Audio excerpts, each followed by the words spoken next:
Are wars inevitable?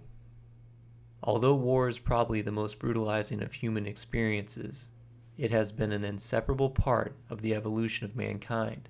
How can this apparent contradiction be explained? Is there something fundamentally flawed in human nature to make it so belligerent, or is war an inevitable outcome of the social and political institutions in which individuals and states operate? The Causes of War by Ephraim Karsh, Freedman, 2007. Polarization continues in the United States, while more pervasive conflicts rage abroad.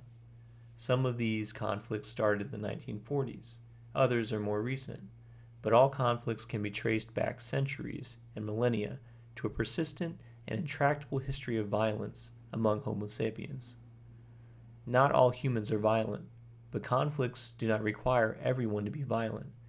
A minority of violent people are more than enough to start a war.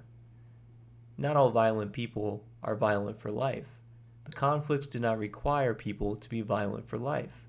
A temporary commitment to violence will do. A minority of people who are violent for a small portion of their lives can produce more than enough violence to start a conflict. Bailey and Tupy, 2020, and Pinker, 2018, are some authors who have highlighted a downward trend in 20th century conflicts. The first 2 decades of the 21st century seemed to maintain that trend, but now it appears that downward trend in violence is reversing. Davies, Peterson, and Oberg, 2023, report 237,000 total fatalities due to organized violence in 2022, were higher than any year since 1994, when over 800,000 were killed as genocidal massacres devastated Rwanda. The Armed Conflict Location and Event Data Project, ACLED, 2024, annual reports for 2018, 2019, 2020, 2021, and 2022 recorded the following total number of fatalities from political violence, respectively: 151,887, 145,883, 131,370, 147,110, and approximately 145,000. As nations increase their military budgets and old conflicts reignite across Central Africa, Western Europe, the Near East, and portions of Southeast Asia, it feels reasonable to ask if wars are inevitable. Can humans achieve peace? An Eternal Peace, written in 1795 by Immanuel Kant.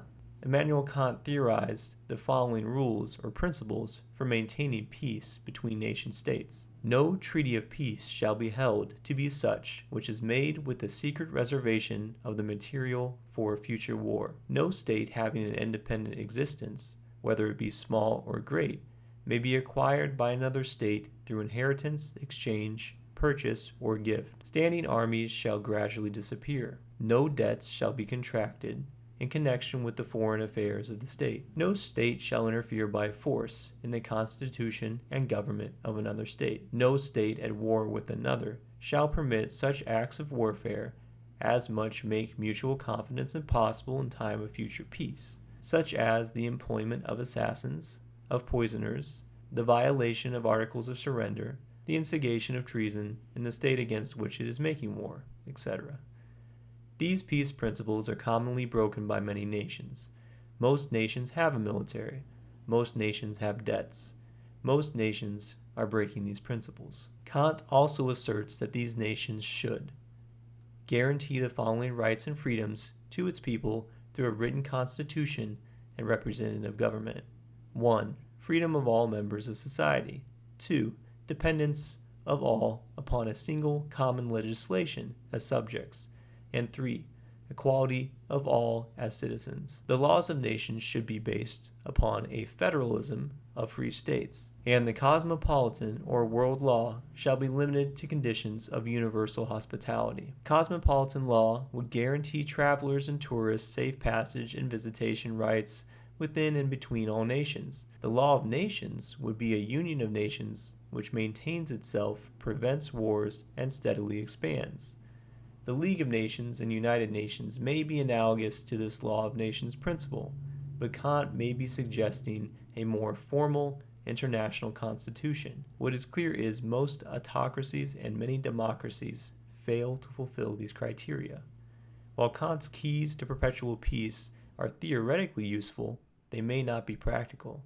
They have not been put to the test. Some might say they never should be put to the test. The idea of mutually assured destruction refers to a situation where two parties are in a stalemate and neither can make a move without causing their own destruction. Farnham Street Media. Some believe stockpiles of nuclear weapons among rival nations maintain peace by guaranteeing prompt retaliation and annihilation of the aggressor. Others believe that stockpiles of nuclear weapons do more to assure rather than deter destruction. Kant's principles of perpetual peace may be both practical and reasonable. It is impractical to expect humanity to do something it has never done, maintain peace. How can a species defy its own nature? The truth is that war in the 20th century has had less to do with the promotion of good and the eradication of evil than with the pursuit of specific self-serving interests. Wars have stemmed from such varied reasons as ambition, greed, or insecurity, and have been waged for such objectives as power-seeking, territorial aggrandizement, ethnic and national rivalries, or religious schisms. War is far from being eliminated as a social and political phenomenon. Rather, it is likely to continue to bedevil mankind for the foreseeable future. The Causes of War by Ephraim Karsh, Freedman 2007.